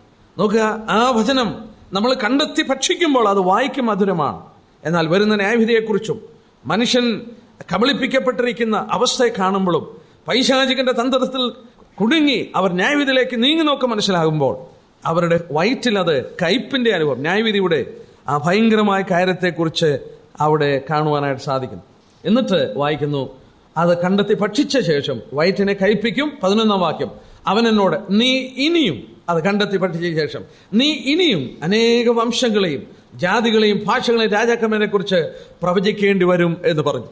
നോക്കുക, നീ ഇനിയും, ആ വിധത്തിൽ ഈ വചനം കണ്ടെത്തി ഭക്ഷിച്ചിട്ട് നീ ഇനിയും അനേക രാജ്യങ്ങളെ കുറിച്ച് രാജാക്കന്മാരെ കുറിച്ചൊക്കെ പ്രവചിക്കുകയാണ്. നമ്മൾ വളരെ വ്യക്തമായിട്ട് മനസ്സിലാക്കുക, ദൈവത്തിന്റെ വചനം നമ്മൾ കണ്ടെത്തി ഭക്ഷിക്കുക, അത് അസിമിലേറ്റ് ചെയ്യുക, നമ്മുടെ ഭാഗമാക്കി തീർക്കുക.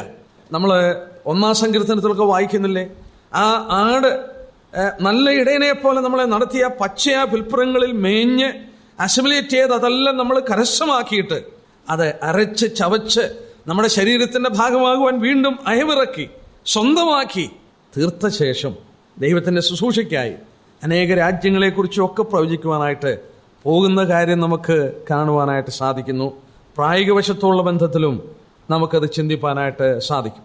11-ാം അധ്യായത്തിലേക്ക് നമ്മൾ കടന്നു വരികയാണ്. 11-ാം അധ്യായം പ്രവചനപരമായി കാലഘട്ടത്തുള്ള ബന്ധത്തിലും വളരെ ഇമ്പോർട്ടൻ്റ് ആയിട്ടുള്ള ഒരു ചാപ്റ്ററാണ്. മാത്രമല്ല ആ അധ്യായം വളരെ വിവാദങ്ങൾക്കിടയായി തീർന്ന ഒരു അധ്യായമാണ്. കാരണം 11-ാം അധ്യായത്തിൽ വരുമ്പോൾ ഭൂമിയിലെ ഒരു ദേവാലയവും ആ അധ്യായം അവസാനിക്കുമ്പോൾ സ്വർഗത്തിലൊരു ദേവാലയവും, ഈ ദേവാലയത്തെ കാണിച്ചുകൊണ്ടാണ് ഈ അധ്യായം തുടങ്ങുന്നതും അവസാനിക്കും. ഭൂമിയിലെ ഒരു ദേവാലയവും സ്വർഗത്തിലൊരു ദേവാലയം. 11-ാം അധ്യായത്തിലെ ആദ്യത്തെ ഏതാനും വാക്യം വായിച്ച് നമുക്ക് ഈ കാലഘട്ടത്തോടുള്ള ബന്ധത്തിൽ കൂടെ ചില കാര്യങ്ങളെ ഒന്ന് അയവിറക്കി നോക്കാം. പിന്നെ ദണ്ടുപോലെയുള്ള ഒരു കോലന്റെ കയ്യിൽ കിട്ടി കൽപ്പന ലഭിച്ചത്, നീ എഴുന്നേറ്റ് ദൈവത്തിന്റെ ആലയത്തെയും യാഗപീഠത്തെയും അതിൽ നമസ്കരിക്കുന്നവരെയും അളക്കുക. ആലയത്തിന്റെ പുറത്തുള്ള പ്രാകാരം അളക്കാതെ വിട്ടേക്ക, അത് ജാതികൾക്ക് കൊടുത്തിരിക്കുന്നു. അവർ വിശുദ്ധ നഗരത്തെ 42 മാസം ചവിട്ടും. ഈ ഭാഗം നമ്മൾ മുമ്പ് പഠിച്ചിട്ടുള്ളതും ചിന്തിച്ചിട്ടുള്ളതുമായ കാര്യമാണ്. നോക്കുക, ഈ പീഡനകാലഘട്ടത്തിന്റെ ആ മധ്യഭാഗത്തില് യോഹന്നാന്റെ കയ്യില് ഒരു റീഡ്, ഒരു അളവുകോൽ കിട്ടിയിട്ട് യാഗപീഠത്തെയും ദേവാലയത്തെയും അതിൽ നമസ്കരിക്കുന്നവരെയും അളക്കുക എന്ന് പറഞ്ഞു. ഇന്ന് ആശ്ചര്യമായ ഒരു ദേവാലയം യെരുശലേമിൽ നിൽപ്പില്ലേ. നമുക്കതിന്റെ ചരിത്രം അറിയാം. ഏകദേശം 3000 വർഷങ്ങൾക്ക് മുമ്പ് ആദ്യത്തെ ദേവാലയം ശലോമോൻ പണിതു. ക്രിസ്തുവിന് ഏകദേശം 960 വർഷം BC 960 ശലോമോൻ ആ ദേവാലയം പണിയുന്നത്. എന്നാൽ BC 568 നെബൂഖദ്നേസർ രാജാവ് അത് നശിപ്പിച്ചു കളഞ്ഞു. ബാബേൽ രാജാവായ നെബൂഖദ്നേസർ BC 568 നശിപ്പിച്ചു. ഈ ജനം ബാബേലിൽ പ്രവാസികളായി പോയി. 2400 വർഷം മുമ്പ് ബാബേലിൽ നിന്ന് സെരുബാബേലിന്റെ നേതൃത്വത്തിൽ പ്രവാസികൾ മടങ്ങി വരികയാണ്. അവർ രണ്ടാമത്തെ ദേവാലയം അതേ സൈറ്റിൽ പണിയുകയാണ്. അത് ഹെരോദ രാജാവ് BC 20 തുടങ്ങി AD 64 വരെ ദീർഘമായ ഒരു കാലഘട്ടം, 40 വർഷമെങ്കിലും അധികമായിട്ട് ഹെരോദ രാജാവ് അതേ ദേവാലയം റീഫബ്രിഷ് ചെയ്തു. വീണ്ടും അദ്ദേഹം അത് പുതുക്കി പണിതു. ആ ദേവാലയം നിലനിൽക്കുമ്പോഴാണ് കർത്താവായ യേശുക്രിസ്തു ഈ ഭൂമിയിൽ ആദ്യമായി കടന്നു വരുന്നത്, അവന്റെ 1ാമത്തെ വരവ്. എന്നാൽ ആ ദേവാലയം AD 70 റോമാക്കാർ തീ വെച്ച് നശിപ്പിച്ചു കളഞ്ഞു. പിന്നീട് അവർക്ക് ദേവാലയം ഇല്ലായിരുന്നു. ഇന്നും അവർക്ക് ദേവാലയമില്ല. അവസാനമായി അവർ യാഗമർപ്പിച്ചിട്ടുള്ളതും AD 70. അതിനുശേഷം അവർ ആ ദേശത്ത് നിന്ന് ചിതറിക്കപ്പെട്ട് ആ ദേശത്ത് മടങ്ങി വരുവാൻ സാധ്യമല്ലാതെ കൽപ്പനകൾ ലഭിച്ച് അവർ ബഹുകാലം കിടക്കുകയായിരുന്നു.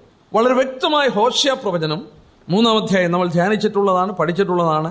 എങ്കിലും ഒന്ന് വായിച്ചു നോക്കാം. കാലഘട്ടത്തെ വിലയിരുത്തുവാൻ വളരെ പ്രാധാന്യമർഹിക്കുന്ന ഒരു ഭാഗമായിട്ടിരിക്കുന്നു ഹോശേയ പ്രവചനം 3-ാം അധ്യായം. ഹോശേയ പ്രവചനം 3-ാം അധ്യായത്തിന്റെ 4-5 വാക്യം. ഈ വിധം ഇസ്രായേൽ മക്കൾ ബഹുകാലം രാജാവില്ലാതെ, പ്രഭുവില്ലാതെ, യാഗമില്ലാതെ, പ്രതിഷ്ഠയില്ലാതെ, ഏഫോദില്ലാതെ, ഗൃഹബിംബമില്ലാതെ ഇരിക്കും. പിന്നത്തേതിൽ ഇസ്രായേൽ മക്കൾ തിരിഞ്ഞ് തങ്ങളുടെ ദൈവമായ യഹോവയെയും തങ്ങളുടെ രാജാവായ ദാവീദിനെയും അന്വേഷിക്കും. ഭാവി കാലത്ത് അവർ ഭയപ്പെട്ടും കൊണ്ട് യഹോവെങ്കിലേക്കും അവന്റെ നന്മയിലേക്കും വരും. ഭാവി കാലത്ത്, ഇൻ ദ ലേറ്റർ ഡേയ്സ്. ഈ വിധത്തിൽ ബഹുകാലം അവർ കഴിഞ്ഞുകൂടും. അവർക്ക് ദേവാലയമില്ലാതെ, യാഗമില്ലാതെ ഒക്കെ ബഹുകാലം അവർ കഴിഞ്ഞുകൂടും. എത്ര വ്യക്തമായി ഈ വചനം അനവർത്ഥമായി മാറി. ബഹുകാലം രാജാവോ രാജ്യമോ ഇല്ലാതെ അവർ ലോകത്തിൽ ഉഴന്നു നടന്നു. എന്നാൽ അന്ത്യകാലത്ത്, ഭാവി കാലത്തെന്ന് എന്നുള്ളത് ഇംഗ്ലീഷിൽ ഇൻ ദ ലേറ്റർ ഡേയ്സ്, അന്ത്യകാലത്ത് അവർ ഭയപ്പെട്ടും കൊണ്ട് യഹോവയിലേക്ക് വരികയും അവർ ഈ നന്മയിലേക്ക് മടങ്ങി വരും. നഷ്ടപ്പെട്ടു പോയതൊക്കെ അവർക്ക് മടക്കി കിട്ടുന്ന കാര്യമാണ് അവിടെ പറയുന്നത്. ബഹുകാല ശേഷം നമുക്കിന്ന് അത് ചിന്തിക്കുമ്പോൾ വളരെയധികം നമുക്ക് ഉത്സാഹം തോന്നേണ്ട ഒരു ദിവസത്തിൽ നമ്മൾ എത്തിയിരിക്കുകയാണ്. എന്താ കാരണം? ബഹുകാലം ഇസ്രായേൽ ചിതറിക്കിടന്നിട്ട് 48 അത്ഭുതകരമായ ഒരു രാഷ്ട്രമായി, 67 അവരുടെ ദേവാലയം നിന്ന സ്ഥലം അവർക്ക് സ്വന്തമായി അവരുടെ കയ്യിൽ മടക്കി കിട്ടി. ലോകത്തിൽ അത് വലിയ കോൺട്രവേഴ്ഷ്യൽ, വളരെ തർക്കപൂർണമായ ഒരു പ്രതലമായി മാറിക്കഴിഞ്ഞ് എങ്കിലും അവരുടെ കരത്തിൽ 67 മടക്കി വന്നു. അവിടെ അവർ ദേവാലയം പണിയുവാൻ ബന്ധപ്പെടുന്നു. അതിൻ്റെ കാര്യങ്ങളൊക്കെ നമ്മൾ വളരെയധികം എടുത്ത് പഠിച്ചിട്ടുണ്ട്. അവര് ദേവാലയം പണിയുവാൻ വളരെ ബദ്ധപ്പാടുകൾ കൂട്ടുന്നതായിട്ട് നമ്മൾ കാണും. അപ്പോൾ ഒരു കാര്യം ശരിയാണ്, ഇവിടെ വെളിപ്പെടുത്തിയിരിക്കുമ്പോൾ ഒരു ദേവാലയവും ആലയം, യാഗവീടും, അതിൽ നമസ്കരിക്കുന്ന ഒരു കൂട്ടം ആളുകളുണ്ട്. അനേകർക്ക് ഈ അധ്യായം ഒരു കോൺട്രവേഴ്സിയായി മാറിയതിന്റെ കാരണം, ഇങ്ങനെ ആക്ഷരികമായ ഒരു ദേവാലയം ഇനി പണിയുക എന്നുള്ളത് അസാധ്യമാണ്, അതുകൊണ്ട് ഇത് ആക്ഷരിക ദേവാലയമല്ല എന്ന് പലരും കരുതി. അല്ലല്ല, ഇത് ആക്ഷരിക ദേവാലയമാണ്. ആക്ഷരികമായിട്ട് തന്നെ അത് പണിയപ്പെടും. ദാനിയേൽ പറഞ്ഞു, കർത്താവ് യേശുക്രിസ്തു പറഞ്ഞു, പൗലോസ് പറഞ്ഞു, അതങ്ങനെ തന്നെ പണിയപ്പെടും എന്നുള്ളത്. കർത്താവ് മത്തായിയുടെ സുവിശേഷം 24:15 വാക്യത്തിൽ യഹൂദന് സ്പെസിഫിക് സൈൻ കൊടുക്കുന്നുണ്ട്. അവൻ പ്രാണരക്ഷാർത്ഥം ഓടിപ്പോകേണ്ട കാലഘട്ടം എപ്പോഴാണ്? അവിടെ കർത്താവ് ഇങ്ങനെ പറഞ്ഞു, ദാനിയേൽ പ്രവാചകൻ മുഖാന്തരം അരുളി ചെയ്യുന്ന പോലെ ശൂന്യമാക്കുന്ന മ്ലേച്ഛത വിശുദ്ധ സ്ഥലത്ത് നിൽക്കുന്ന കാണുമ്പോൾ വായിക്കുന്നവൻ ചിന്തിച്ചു കൊള്ളട്ടെ, അന്ന് യഹൂദരുള്ളവർ മലകളിലേക്ക് ഓടിപ്പോകട്ടെ. യഹൂദന് കൊടുത്ത സ്പെസിഫിക് സൈൻ, അവന്റെ ദേവാലയം മലിനപ്പെടുത്തുന്നത് കണ്ടു കഴിഞ്ഞാൽ ഓടിക്കോണം. ദാനിയേൽ വെളിപ്പെടുത്തി 9:27 അന്തിക്രിസ്തു നിരന്തര ഹോമയാഗം നിർത്തലാക്കും. 2 തെസ്സലോനിയർ 2:4 അന്തിക്രിസ്തു ദേവാലയത്തിൽ ഇരുന്ന് ദൈവമെന്നോ തന്നെത്താൻ നടിച്ചുകൊണ്ട് ദേവാലയത്തിൽ ഇരിക്കുന്നത് തെസ്സലോനിക്ക ലേഖനത്തിൽ 2 തെസ്സലോനിയർ 2:4 വെളിപ്പെടുത്തി. അങ്ങനെ വചനത്തിൽ വളരെ വ്യക്തമായി രേഖപ്പെടുത്തിയിരിക്കുന്നു യഹൂദൻ വീണ്ടും ഒരു ദേവാലയം പണിയപ്പെടും എന്നുള്ളത്.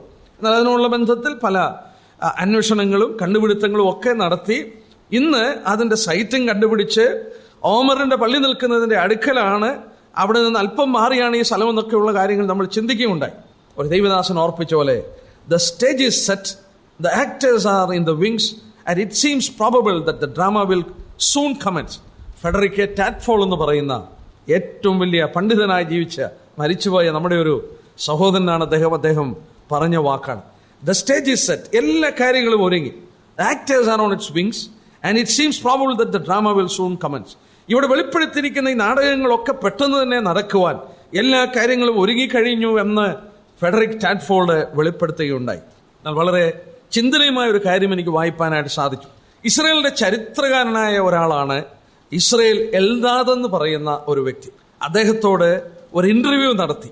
ആ ഇന്റർവ്യൂവിൽ ചോദിച്ചു, ഈ യെരുശലേം അവരുടെ കയ്യിൽ കിട്ടിക്കഴിഞ്ഞപ്പോൾ അദ്ദേഹത്തോട് ഒരു ഇന്റർവ്യൂ നടത്തി, ദേവാലയം എന്ന് പണിയും എന്ന് ചോദിച്ചു. ദേവാലയം എന്ന് പണിയുമെന്ന് ചോദിച്ചപ്പോൾ അദ്ദേഹം പറഞ്ഞ മറുപടി ഞാൻ അത് നോട്ട് ചെയ്ത് വെക്കുകയുണ്ടായി. അദ്ദേഹം ഇങ്ങനെ പറഞ്ഞു, അദ്ദേഹം പറഞ്ഞ വാക്ക് ഞാൻ അതുപോലെ പറയാം. From the time the King David first conquered Jerusalem until Solomon built the temple, first temple, one generation passed. So will it be with us. ദാവീദ് യെരുശലേം കൈവശപ്പെടുത്തി ശലോമോൻ ദേവാലയം പണിയുന്നത് വരെ ഒരു തലമുറ കടന്നുപോയി. അദ്ദേഹം പറയുകയാണ്, so will it be with us. ഞങ്ങളോടുള്ള ബന്ധത്തിലും അങ്ങനെ ആയിരിക്കും എന്ന് ഇസ്രായേൽ ചരിത്രകാരനായ ഇസ്രായേൽ എൽദാദ് പറഞ്ഞത് ഞാൻ വായിക്കുകയുണ്ടായി. പ്രിയപ്പെട്ട ദൈവമക്കള്, ഇന്ന് ജീവിച്ചിരിക്കുന്നവർക്ക് ഇത് വളരെ വ്യക്തമായി അപഗ്രഥിച്ച് മനസ്സിലാക്കുവാൻ കഴിയും. 67 യെരുശലേം യഹൂദന്റെ കയ്യിൽ കിട്ടി. എൽദാദ് പറഞ്ഞ പോലെ ദാവീദ് യെരുശലേം പിടിച്ചെടുത്ത് അടുത്ത തലമുറ ശലോമോൻ വന്നപ്പോൾ അത് പണിതുപോലെ. നോക്കുക, നമ്മള് ആ കാലഘട്ടത്തിന്റെ ഒരു പ്രത്യേക ദിവസങ്ങളിൽ ജീവിക്കുകയാണ്. വലിയ ഒരുക്കങ്ങൾ ദേവാലയം പണിയുവാൻ അവിടെ നടക്കുന്നു എന്നുള്ളത് വളരെ വ്യക്തമായി നമ്മെ മനസ്സിലാക്കുന്നു, വചനത്തിൽ കൂടെയും വെളിപ്പെടുത്തുന്നു. വീണ്ടും യെരുശലേമിൽ ആരാധനകളും മറ്റും തുടങ്ങും, യാഗവും മറ്റും അവിടെ ആരംഭിക്കും. എന്നാൽ ഈ യാഗം ആരംഭിക്കുമ്പോൾ ദൈവം അതിനെ മെഷർ ചെയ്യുവാൻ, അളക്കുവാനായിട്ട് ആവശ്യപ്പെടുന്നത് വചനത്തിൽ നമ്മൾ ശ്രദ്ധിച്ചു നോക്കിയാൽ പല പ്രാവശ്യം ദൈവം ഇങ്ങനെ അളക്കുവാനായിട്ട് പറയുന്നത് പല ആശയത്തിൽ പറയുന്നു. ബിൽഡ് ചെയ്യുവാനായിട്ട് അളക്കുന്നുണ്ട്, പണിയുവാൻ, നശിപ്പിക്കുവാനായിട്ട് അളക്കുന്നതായിട്ട് വായിക്കുന്നുണ്ട്. ഒരു വേദഭാഗം നമുക്ക് വായിച്ചു നോക്കാം. 2 രാജാക്കന്മാർ യെരുശലേമിനെ നശിപ്പിക്കുന്നതിന് മുമ്പ് ആ പട്ടണത്തെ അളക്കുവാനായിട്ട് ദൈവം പറഞ്ഞത് 2 രാജാക്കന്മാർ 21:13 വാക്യം. 21:13 ഇസ്രായേലിന്റെ ദൈവമായ യഹോവ ഇപ്രകാരം അരുളിച്ചെന്നു, കേൾക്കുന്നവനുമായി ചെവി രണ്ടും മുഴങ്ങത്തക്കവണ്ണമുള്ള അനർത്ഥം ഞാൻ യെരുശലേമിനും യഹൂദയ്ക്കും വരുത്തും. ഞാൻ യെരുശലേമിന്മേൽ ശമര്യയുടെ അളവ് നൂലും ആഹാരഗൃഹത്തിന് തൂക്കുകട്ടയും പിടിക്കും. നോക്കുക, യെരുശലേമിനെ നശിപ്പിക്കാൻ പോവുകയാണ്. അവിടെ അളവ് നൂല് പിടിക്കുന്നത് കാണുന്നു. വിലാപങ്ങളുടെ പുസ്തകം 2-ാം അധ്യായത്തിന്റെ 8 അതോട് ചേർത്ത് വായിക്കും. വിലാപങ്ങളുടെ പുസ്തകം 2-ാം അധ്യായത്തിന്റെ 8-ാം വാക്യം. യഹോവ സിയോൻ പുത്രന്റെ മേൽ നശിപ്പിപ്പാൻ നിർണയിച്ചു, അവൻ അളന്ന് നശിപ്പിക്കുന്നതിൽ നിന്ന് കൈ പിൻവലിച്ചില്ല. അളന്ന് നശിപ്പിക്കുകയാണ്. ഡിസ്ട്രക്ഷന് മുമ്പ് അളക്കുന്നതായിട്ട് വചനത്തിൽ ഒരുപാട് പ്രാവശ്യം പറയുന്നു. ഇവിടെ നമ്മൾ നോക്കുക, ഈ ദേവാലയം പണിതു, ആരാധനകൾ ആരംഭിച്ചു, യാഗങ്ങളൊക്കെ തുടങ്ങി. അങ്ങനെ സംഭവിക്കുമെന്നുള്ളത് വളരെ വ്യക്തമായിട്ട് വചനത്തിൽ വായിക്കുകയാണ്. എന്നിട്ട് ദൈവം എന്ത് പറയുന്നു? 2-ാം വാക്യത്തില് അവൻ വിശുദ്ധ നഗരത്തെ 42 മാസം ചവിട്ടും. 42 മാസം, 3.5 വർഷക്കാലം അത് ജാതികൾക്ക് കൊടുത്തിരിക്കുന്നു. വീണ്ടും ജാതികൾക്ക് അത് കൊടുക്കും. ഞാൻ ഈ ഭാഗം വായിക്കുമ്പോഴൊക്കെ ഓർക്കുന്നത് 1967 വരെ ജാതികളുടെ കയ്യിലായിരുന്നു. AD 70 യെരുശലേം യഹൂദന്റെ കയ്യിൽ നിന്ന് നഷ്ടപ്പെട്ടിട്ട് 1967 വരെ ജാതികളുടെ കയ്യിലായിരുന്നു. ജാതികളുടെ കയ്യിൽ നിന്ന് യഹൂദന് കിട്ടുന്നത് 67 അവന്റെ കയ്യിൽ കിട്ടിയ ശേഷം മാത്രമേ ഈ വാക്യം അനർത്ഥമാകുവാൻ സാധിക്കുള്ളൂ. ഏത്? 2-ാം വാക്യം. ആലയത്തിന്റെ പുറത്തുള്ള പ്രാകാരം അളക്കാതെ വിട്ട ജാതികൾ കൊടുത്തിരിക്കുന്നു. അവർ വിശുദ്ധ മന്ദിരത്തെ 42 മാസം ചവിട്ടും. ഇവിടെ നോക്കുക, ജാതികൾ അതിനെ ചവിട്ടുവാൻ ജാതികൾക്ക് കൊടുക്കണം. അത് എപ്പോഴാണ് കഴിയുന്നത്? യഹൂദന്റെ കയ്യിൽ നിന്ന് ജാതികൾക്ക് കൊടുക്കുകയാണ് 42 മാസം ചവിട്ടുവാൻ. ജാതികളുടെ കയ്യിൽ തന്നെ കിടക്കുകയായിരുന്നെങ്കിൽ അതങ്ങനെ കൊടുക്കുമെന്ന് പറയാൻ സാധിക്കുകയില്ല. എന്നാൽ ഇന്ന് മാത്രമേ ആ വചനം നിവർത്തിക്കപ്പെടുവാനായിട്ട് സാധിക്കുകയുള്ളൂ. യഹൂദന്റെ കയ്യിൽ കിട്ടിയത് കൊണ്ട് അളന്ന് ജാതികളുടെ കരുത്തലോട്ട് ദൈവത്തിന് കൊടുക്കുവാൻ കഴിയും. 42 മാസം അത് ചവിട്ടുവാനായിട്ട് കൊടുക്കുന്നതായിട്ട് നാം വായിക്കുകയാണ്. വളരെ വ്യക്തമായി ഈ ഭാഗങ്ങൾ നമ്മൾ പഠിക്കുമ്പോൾ നമുക്ക് മനസ്സിലാക്കാൻ സാധിക്കുന്നു, കാലത്തിന്റെ ഒരു പ്രത്യേക ഘട്ടത്തിൽ നമ്മൾ എത്തിയിട്ടുണ്ട്. വളരെ വ്യക്തമായി യഹൂദനുള്ള ബന്ധത്തിൽ അവന്റെ ദേവാലയം പണിയുവാനായിട്ട് വലിയ ബദ്ധപ്പാടുകൾ ആരംഭിക്കുമ്പോൾ കാലത്തിന്റെ ഏറ്റവും അവസാന ഘട്ടത്തിൽ ഞാനും നിങ്ങളും വന്നെത്തിയെന്നുള്ളത് കൂടെ ഈ ഭാഗം നമ്മളെ പഠിപ്പിക്കുന്നു, തെളിയിക്കുന്നു എന്നുള്ളത് വ്യക്തമായിട്ടിരിക്കുകയാണ്. അന്ന് ഈ 42 മാസം ജാതികൾ യെരുശലേമിനെ ചവിട്ടുമ്പോൾ 2 പ്രത്യേക സാക്ഷികൾക്ക് വരം നൽകി അവരെ യെരുശലേമിലോട്ട് അയക്കും. അതാണ് 3 തൊട്ട് 13 വരെയുള്ള വാക്യത്തിൽ നമ്മൾ വായിക്കുന്നത്. ദൈവം അവർക്ക് പ്രത്യേക പവർ കൊടുക്കും. 3-ാം വാക്യത്തിൽ അന്ന് ഞാൻ എൻ്റെ 2 സാക്ഷികൾക്ക് വരം നൽകും. I will give power into my 2 witnesses. വരം നൽകുമെന്നുള്ളത് പവർ കൊടുക്കും, പ്രത്യേക ശക്തി കൊടുക്കും. അവര് യെരുശലേമിലും യഹൂദനോടും അവര് 42 മാസം സാക്ഷിക്കും. 3.5 വർഷം അവരെ സാക്ഷിക്കും. ഇത് പീഡന കാലഘട്ടത്തിന്റെ ആദ്യ ഭാഗത്തായിരിക്കണം ഇത് സംഭവിക്കുന്നത്. കാരണം മലാഖിയുടെ പുസ്തകം അതിന് അല്പം വെളിച്ചം തരുന്നുണ്ട്. ഈ 2 സാക്ഷികൾ ആരാണെന്നുള്ളത് നമ്മൾക്ക് ഒരു ചെറിയ പഠനത്തിനുള്ള വകയുണ്ട്. ആരാണ് ഈ 2 സാക്ഷികൾ? മലാഖിയുടെ പുസ്തകം 4-ാം അധ്യായത്തിന്റെ 5-ാം വാക്യം. അവിടെ ഈ കാലഘട്ടവും എപ്പോഴാണെന്നുള്ളതിന്റെ ഒരു തെളിവ് കിട്ടുന്നു എന്നുള്ളത് നമ്മൾ ഓർക്കേണ്ട. മലാഖിയുടെ പുസ്തകം 4-ാം അധ്യായത്തിന്റെ 5-ാം വാക്യം. യഹോവയുടെ വലുതും ഭയങ്കരമായ നാൾ വരുന്നതിന് മുമ്പേ ഞാൻ നിങ്ങൾക്ക് ഏലിയ പ്രവാചകനെ അയക്കും. അപ്പൊ ഇസ്രായേലിനുള്ള ബന്ധത്തിൽ പഴയ നിയമം അവസാനിക്കുന്നത് യഹോവയുടെ വലുതും ഭയങ്കരമായ നാൾ വരുന്നതിന് മുമ്പ് ഞാൻ ഏലിയ പ്രവാചകനെ അയക്കും. അപ്പോൾ ഏലിയാവ് വരും. നമ്മൾ പലപ്പോഴും തിരുവനന്തപുരത്ത് നീ ഏലിയാവാണോ എന്ന് സ്നാപയോഹനാനോടൊക്കെ ചെന്ന് ചോദിക്കുന്നതായിട്ട് നമ്മൾ വായിക്കുന്നു. കാരണം യഹൂദൻ പ്രതീക്ഷിച്ചിരിക്കുകയാണ്. ഇവര് 1260 ദിവസം പ്രവചിക്കുമെന്ന് ഇവിടെ നമ്മൾ കാണുന്നു. 1260 ദിവസം, 360 ദിവസമുള്ള വർഷമാണെങ്കിൽ അത് 3.5 വർഷം ആയിരിക്കുമെന്നുള്ളത് നമുക്ക് കാണുവാനായിട്ട് സാധിക്കും. 2 സാക്ഷികൾ വരികയാണ്. ഈ രണ്ട് സാക്ഷികൾ എന്തുകൊണ്ട് വരുന്നു? വചനത്തിൽ വളരെ വ്യക്തമായി പറയുന്നു, രണ്ട് സാക്ഷികളുടെ വാമൊഴിയാൽ ഏത് കാര്യവും ഉറപ്പാകും. ആവർത്തനം 19:15 രണ്ട് സാക്ഷികളുടെ വാമൊഴി വേണം ഏത് കാര്യവും ഉറപ്പിക്കാൻ. 2 കൊരിന്ത്യർ 13:1 അതുള്ള ബന്ധത്തിൽ നമ്മൾ കാണുന്നുണ്ട്. രണ്ട് സാക്ഷികൾ ആവശ്യമാണ്. ഇവിടെ ദൈവം രണ്ട് സാക്ഷികളെ അയക്കുന്നു. വചനം നമ്മൾ പരിശോധിച്ചാൽ ഇങ്ങനെ രണ്ട് സാക്ഷികളെ ദൈവം അയക്കുന്നത് പലപ്പോഴും നമുക്ക് കാണുവാനായിട്ട് സാധിക്കുന്നുണ്ട്. പ്രളയത്തിന് മുമ്പ്, അതായത് ജലപ്രളയത്തിന് മുമ്പ് ദൈവം ഭൂമിയിൽ രണ്ട് സാക്ഷികളെ പ്രധാനമായിട്ട് അയച്ചു. ഒന്ന് ഹാനോക്കും മറ്റ് നോഹയുടെയും സാക്ഷ്യം. സോദോം ഗൊമോറ നശിപ്പിക്കുമ്പോൾ അവിടെ രണ്ട് ദൂതന്മാർ കടന്നു വന്നായിട്ട് വായിക്കുന്നു. മിസ്രൈമിൽ കടന്നു ചെന്ന രണ്ട് സാക്ഷികൾ മോശയും അഹരോനും. ഒറ്റുനോക്കാൻ പോയപ്പോൾ കാലേബും യോശുവയും. ഇസ്രായേലിന്റെ പിന്മാറ്റ സമയം ഏലിയാവും ഏലിശയും. ബാബേൽ പ്രവാസത്തിൽ യെശയ്യാവും ജെരമ്യാവും. പ്രവാസത്തിൽ നിന്ന് മടങ്ങി വരുമ്പോൾ എസ്രയും നെഹമ്യാവും. നോക്കുക, ഇങ്ങനെ നമ്മൾ വീണ്ടും മുന്നോട്ട് പോകുമ്പോൾ ശിഷ്യന്മാരെ കർത്താവ് പറഞ്ഞയക്കുമ്പോൾ ഈ രണ്ട് ശിഷ്യന്മാരെ പറഞ്ഞയക്കുന്നതായിട്ട് വചനത്തിൽ നമ്മൾ വായിക്കുന്നുണ്ട്. പെന്തെക്കോസ്തിന്റെ ശേഷം ഏറ്റവും പ്രധാനപ്പെട്ട രണ്ട് സാക്ഷികൾ പൗലോസും പത്രോസും. പുനരുത്ഥാന വേളയിലും സ്വർഗ്ഗാരോഹണ സമയത്ത് രണ്ട് പുരുഷന്മാർ അവിടെ പ്രത്യക്ഷപ്പെട്ട് ഗലീല പുരുഷന്മാരെ നിങ്ങൾ ആകാശത്തിലേക്ക് നോക്കി നിൽക്കുന്നതെന്ന് ചോദിക്കുകയുണ്ടായി. പീഡന കാലഘട്ടത്തിലും രണ്ട് സാക്ഷികൾ കടന്നു വരുന്നു. അപ്പോൾ വചനത്തിൽ രണ്ട് സാക്ഷികളുടെ വാമൊഴിയാൽ ഏത് കാര്യവും ഉറപ്പാകുന്നു. ചരിത്രത്തിൽ ഉടനീളം ഇസ്രായേലിന്റെ ചരിത്രത്തിൽ രണ്ട് സാക്ഷികളെ പ്രധാനമായും മുഴച്ചു നിൽക്കുന്നത് കാണുവാനായിട്ട് നമുക്ക് സാധിക്കും. അതിലൊന്ന് ഏലിയ പ്രവാചകനാണെന്നുള്ളതിന് യാതൊരു തർക്കവുമില്ലാതെ വചനം നമുക്ക് വെളിപ്പെടുത്തി തന്നിട്ടുണ്ട്. കർത്താവായ യേശുക്രിസ്തു പറഞ്ഞു, ഏലിയ വന്ന് സകലവും യഥാസ്ഥാനത്താകും സത്യം എന്ന് മത്തായി 17:11 പറയുകയുണ്ടായി. നീ ഏലിയാവോ എന്ന് ചോദിക്കുന്നു. അല്ല എന്ന് യോഹന്നാൻ മറുപടി പറയുന്നത് യോഹന്നാൻ 1 നമ്മൾ കാണുന്നുണ്ട്. അപ്പൊ ഏലിയാവ് വരും എന്നുള്ളത് തീർച്ചയാണ്. എന്നാൽ രണ്ടാമത് സാക്ഷി ആരാണെന്നുള്ളത് ഒരു തർക്ക വിഷയമാണ്. അതില് തർക്കം മോശയാണോ അതോ ഹാനോക്കാണോ എന്ന് സംശയിക്കുകയാണ്. കാരണം മരിക്കാതെ എടുത്തുകൊള്ളപ്പെട്ട രണ്ടുപേരാണ് ഹാനോക്കും മോശയും. അതുകൊണ്ട് ഹാനോക്ക് വന്ന് വീണ്ടും മരിക്കണം, ഏലിയാവും വന്ന് വീണ്ടും മരിക്കണം. കാരണം ഒരിക്കൽ മരണവും പിന്നെ ന്യായവിധിയും മനുഷ്യനെ നിയമിച്ചിരിക്കുകയാണല്ലോ എന്ന് വാദിച്ചുകൊണ്ട് മോശയാണോ ഹാനോക്കാണോ എന്നുള്ളതിൽ ഹാനോക്കാണ് വരേണ്ടതെന്നുള്ളത് ഒരു തർക്കമുണ്ട്. ഏലിയാവും ഹാനോക്കും വരുന്നു, ഏലിയാവും മോശയും വരുന്നു. ഈ രണ്ട് തർക്കം നിൽക്കുമ്പോൾ മോശയാണോ ഹാനോക്കാണോ വരുന്നതെന്നുള്ളത് വലിയ വാദങ്ങൾ നടന്നിട്ടുണ്ട്. എന്നാൽ കൂടുതലായിട്ട് വിശ്വസിപ്പാൻ സാധ്യത മോശയാണ് കടന്നു വരുന്നതെന്നാണ് സാധ്യത. എന്നാൽ മോശ അല്ല എന്ന് പറയാൻ കാരണം മോശ മരിച്ച് മാറ്റപ്പെട്ട ഒരു വ്യക്തിയാണ്. അതുകൊണ്ട് മോശ ഇനിയും മരിക്കാൻ സാധിക്കുകയല്ല എന്നുള്ളതാണ്. എന്നാൽ അതിനോടെതിരായിട്ട് വാദിപ്പാനായിട്ടുള്ള ഏറ്റവും വലിയ വാദം, മോശ അങ്ങനെ മരിച്ചിട്ട് പുനരുത്ഥാനം പ്രാപിച്ച ഒരാളാണെങ്കിൽ മരിച്ചവരിൽ നിന്ന് ആദ്യഫലമായി യേശുക്രിസ്തു ആകുകയില്ല എന്നുള്ളതാണ്. മരിച്ചവരിൽ നിന്ന് ആദ്യഫലമായി പുനരുത്ഥാനം പ്രാപിച്ചത് യേശുക്രിസ്തുവാണ്. 1 കൊരിന്ത്യർ 15 നമ്മളത് വായിക്കുന്നു. മരിച്ചവരിൽ നിന്ന് ആദ്യഫലം, ഈ is the first fruit from dead. എന്നാൽ മോശയാണ് മരിച്ചിട്ട് ഇങ്ങനെ ഉയർത്തെഴുന്നേറ്റതെങ്കിൽ ന്യായമായി മോശയാണ് ആദ്യഫലം, യേശുക്രിസ്തു അല്ല. അതുകൊണ്ട് ഒരു കാര്യം വ്യക്തമാണ്, മോശ പുനരുത്ഥാനം നാം ഉദ്ദേശിക്കുന്ന പോലെ രൂപാന്തരം പ്രാപിച്ച ശരീരത്തിൽ പുനരുത്ഥാനം പ്രാപിച്ചിട്ടില്ല.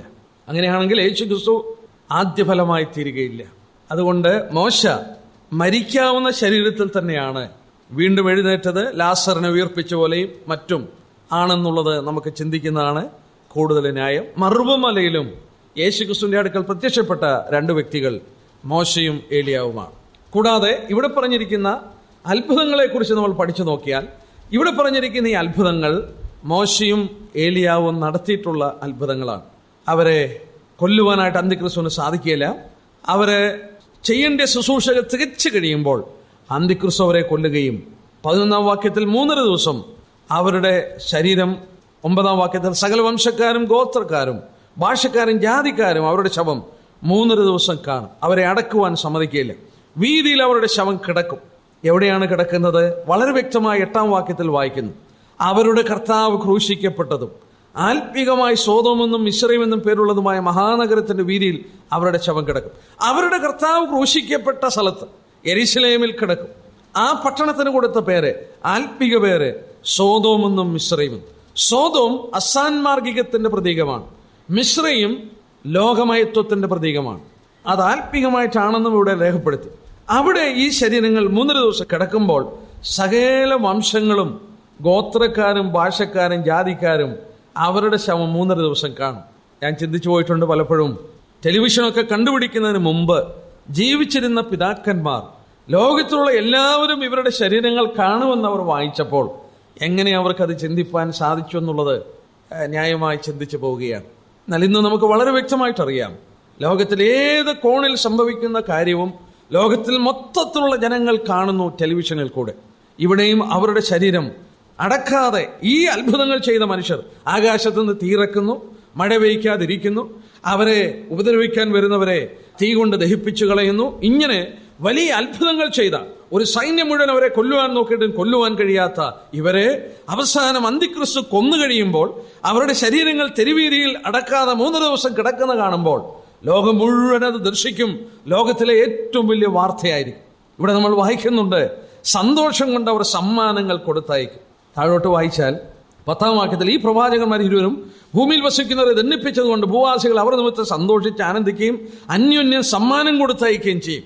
ക്രിസ്മസ് നാളിലൊക്കെ കേക്കും പ്രസന്റും ഒക്കെ കൊടുത്തയക്കുന്ന പോലെ ഇവരെ കൊന്നതുകൊണ്ട് സന്തോഷിച്ച് മനുഷ്യന് അന്യോന്യം സമ്മാനങ്ങൾ കൊടുത്തയക്കും. എന്നാൽ എല്ലാവരും നോക്കിക്കൊണ്ടിരിക്കുമ്പോൾ 3 ദിവസം കഴിയുന്ന ശേഷം ദൈവത്തിൽ നിന്ന് ജീവവിശ്വാസം അവരിൽ വന്ന് അവർ കാലൂന്നി നിന്ന് അവരെ കണ്ടവർ ഭയവശരായി തീർന്നു. തെരുവിൽ കിടന്ന ഈ ശവങ്ങൾ മനുഷ്യർ നോക്കിക്കൊണ്ടിരിക്കുമ്പോൾ കാലൂന്നി നിൽക്കുകയാണ്. ദൈവത്തിന്റെ ജീവൻ അവരിൽ കടന്നു വന്ന് അവർ കാലൂന്നി നിൽക്കുകയാണ്. ഭൂമിയിലുള്ള മനുഷ്യനൊക്കെ ഭയന്ന് പരവശരാകുകയാണ്. ഇവിടെ കയറി വരികയും സ്വർഗത്തിൽ നിന്നൊരു മഹാശബ്ദം പറയുന്നത് കേട്ടു. അവർ മേഘത്തിൽ സ്വർഗത്തിലേക്ക് കയറി. അവരുടെ ശത്രുക്കൾ അവരെ നോക്കിക്കൊണ്ടിരുന്നു. ആ നാഴികയിൽ വലിയൊരു ഭൂകമ്പം ഉണ്ടായി. നഗരത്തിൽ 10 ഇടിഞ്ഞുപോയി. ഭൂകമ്പത്തിൽ 7000 പേർ മരിച്ചുപോയി. ശേഷിച്ചവർ ഭയവരശരായി സ്വർഗത്തിലെ ദൈവത്തിന് മഹത്വം കൊടുത്തു. വലിയ സംഭവങ്ങൾ പീഡനകാലഘട്ടത്തിൽ സംഭവിക്കുന്നു. ഇത് അന്ന് നിവർത്തിക്കപ്പെടാൻ പോവുകയാണ്. എന്നാൽ ഇന്ന് നമ്മൾ ഓർത്തുകൊണ്ടിരുന്ന പോലെ ഇത് നിവർത്തിക്കപ്പെടുവാനായിട്ട് കാര്യങ്ങൾ, സാഹചര്യങ്ങൾ, സാറ്റലൈറ്റും ടെലിവിഷനും ഒക്കെ ഒരുങ്ങിക്കഴിഞ്ഞപ്പോൾ ഈ പ്രവചനങ്ങൾ നിവർത്തിക്കുവാനായിട്ടുള്ള സാഹചര്യങ്ങൾ ഒരുങ്ങിക്കഴിഞ്ഞു. ദൈവം ഈ വിഷയവും നമുക്ക് വെളിപ്പെടുത്തിയിരിക്കുകയാണ്. അതോർത്ത് ദൈവത്തെ സ്തുതിക്കുന്നു. വെളിപ്പെടുത്തിയിട്ടുള്ള കാര്യങ്ങൾ നമുക്കും നമ്മുടെ മക്കൾക്കും ഉള്ളതാണ്. ഭാവിയിൽ നടക്കുന്ന കാര്യങ്ങൾ ദൈവം നമുക്ക് വെളിപ്പെടുത്തി തന്നിരിക്കുകയാണ്. അവനെ സ്തുതിക്കാം, ഭയത്തോടും ഭക്തിയോടും കൂടി അവനെ സേവിക്കാം. ദൈവത്തെ സ്നേഹിക്കാത്ത ജനത്തിന് വരുന്ന ദുരന്തങ്ങൾ നമ്മൾ കാണുന്നു. ഭയത്തോടെ ദൈവത്തെ സേവിക്കാം. അവൻ്റെ വലിയ നാമം മഹത്വപ്പെടുമാറാകട്ടെ.